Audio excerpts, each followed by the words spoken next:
আওয়ামী লীগ নেতা তোফায়েল আহমেদ আছেন কি এখনো? 69-এর নায়ক এখনো আছেন, এখনো নিঃশ্বাস আছে। তাকে আর্টিফিশিয়ালি নিশ্চয়ই নিঃশ্বাস দেওয়া হচ্ছিল বলেই সবশেষ খবর। তাকে লাইফ সাপোর্টে নেওয়া হয়েছে এই বয়সে, এবং তিনি প্রায় অচল হয়ে গিয়েছিলেন। হুইল চেয়ারে চলতেন, প্যারালাইজ ছিলেন, কথা বলতে পারতেন না। আমরা বহু কিছুই তার সম্পর্কে জানি।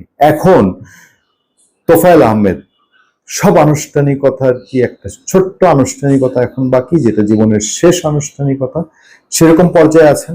এবং সেই আনুষ্ঠানিকতার পরে কি হবে? কেন বারবার সদ্য প্রয়াত সাবেক শিল্পমন্ত্রী নুরুল মজিদ মাহমুদ হুমায়ুনের কথা আসছে, তার জানাজার কথা আসছে?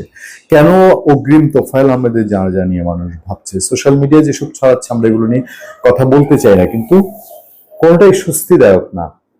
দল ক্ষমতায় না থাকলে পরেই আমাদের রাজনৈতিক দলের মানুষ যত প্রভাবশালী হোক, তার মৃত্যু নিয়েও যে অপরাজনীতি হয়, এই রাজনীতির দৃষ্টান্ত তোফায়েল আহমেদ না হন। তার জানাজা কত বড় হবে না হবে হিসাব এখনই আমরা করতে শুরু করেছি। তার জানাজায় ভোলায় কত মানুষের ঢল নামে, ঢাকায় হবে না ভোলায় হবে, দাফন ঢাকার বনানীতে হবে নাকি ভোলায় তার ইচ্ছায় তার মায়ের পাশে হবে, এইসব হিসাব নিকাশ ছড়িয়ে আসলে কি ঘটতে আছে? পর্দার আড়ালে অন্য কিছু।